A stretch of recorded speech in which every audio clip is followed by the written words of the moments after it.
right, thank you very much, Nicole. It's 20 after 6. Once again, the first Monday of the month. You know how we celebrate that around here. Free legal advice from attorney Dave Beatrice. He is with us for his first 2 segments. Good morning, my friend. Good morning, Steve. How are you? It's so wonderful getting up at 4:30 in the morning. The weekend after you splash your boat. Yes. Yeah, everything's good in my life right now except my sanity. Well, everything's good in everyone's life that has a question to answer. Correct. Because we got a bunch of them. We're going to take your questions live and local. Yep, absolutely. So this person just won in small claims court by default. The defendant was a no-show. The defendant was a former boss who didn't pay him. The magistrate advised him to apply for a lien against his property. However, after researching, he didn't own that home or commercial property that he runs a business out of. So does he have any other recourse to get this money back? Yes, he can do what's called a debtor's exam. Okay. And that's where the court brings that person in, swears him under oath, and the person that he owes money to gets to ask questions, where are your assets? Okay. All right. Well, easy enough answer. This one also came from email. It says, my husband and I have some medical debt and wanted to set up monthly payments of $50 a month, but we were told that's not enough to pay. They want them to pay at least $125 a month. He's not able to work right now, has significant health issues, so she says it's just her. He does have Medicare. Do we have to pay that $125? No. Okay. They can go and get judgment against you, but as we say in the legal profession, you can't get blood from a stone. So, you know, they either take the 50, get a judgment, and you have to work through that. All right. This one came from Facebook. The person said, should I name the person who would take care of my pet potentially when making my will? Absolutely, or the court's going to pick that person. You'd be surprised how often this question comes up. Really?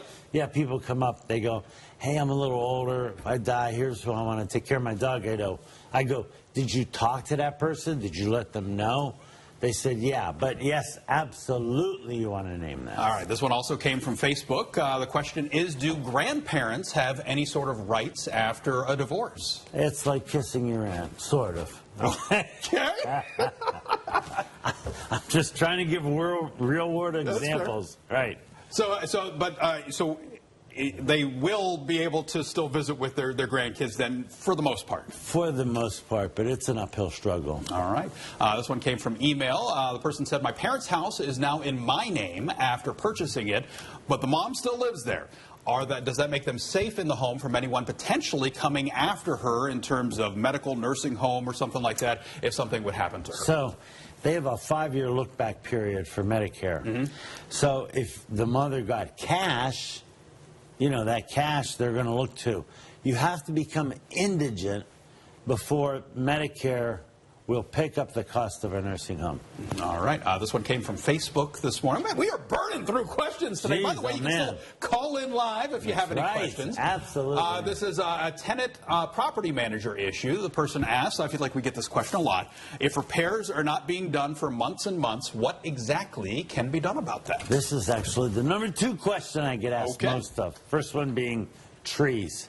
If your landlord is not doing what he's supposed to be doing, send him a letter. He has 30 days to remedy it. If he doesn't, you can put the money in escrow in the court until he completes those repairs. But you have to do that, right? You can't just not pay. You cannot just pay. No. Do not do that. Do not do that. Just like do not come to the radio show after you splash your boat. Bad idea. Well, thankfully, he's here, and he'll be here for another segment here in about 15 minutes. I don't know how, but I'm here. If you have any questions in the meantime, give him a call, and we'll be right back with more after the break. Welcome back. He is back for round 2 of Free Legal Advice. Attorney Dave Beatrice is here. We are packed with questions. You ready for this? I never stopped back there. Well, then we're not stopping now either. We have a caller already on the line. Caller, go ahead with your question. Caller? Are you there? Going once? Well, we know the person who's calling has a question. If there's anything they can do, they have an apartment that they've rented above a bar, and they're upset about the noise. I'm going to use a little bit of reason and common sense. Mm-hmm. When you went to look at the apartment, did you see that it was above a bar and there might be entertainment? Having said that, a landlord owes you a duty of habitability, which is quiet enjoyment. Mm-hmm. But that'd be a tough one in front of a judge.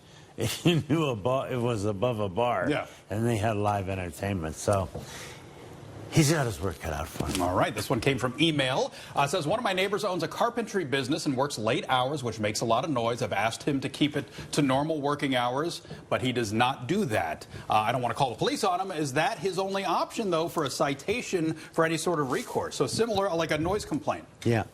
He can call the zoning department, because if the guy has a business at his residence, that might violate zoning. All right. This one also came from email. It says, I locked in a price for internet a couple months ago. Now they're trying to raise the price. Are they allowed to do this? No, but good luck trying to.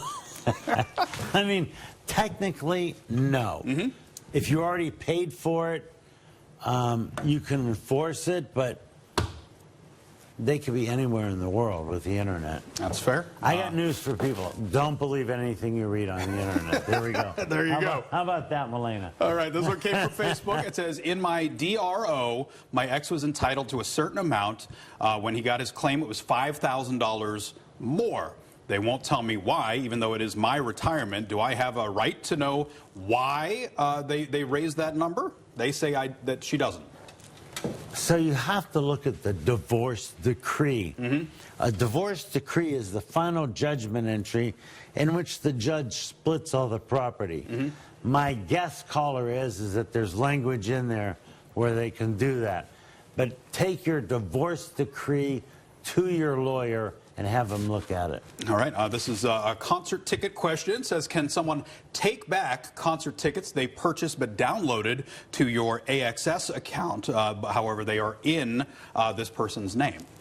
So my understanding of this technology is you could sell those tickets on the secondary market and transfer them over. I know I have season tickets for the Browns, and towards the end of the season, Steve, it's... I'm a Browns fan. You don't have to tell me. No one wants them. It's true. This one was from a caller who did not want to be on the air. The person asked, the father of my child is asking to relinquish his parental rights and wants his name off of the baby's birth certificate. This is to not have to pay child support. Is he allowed to do that? Not unilaterally, no. Okay. No, you're good.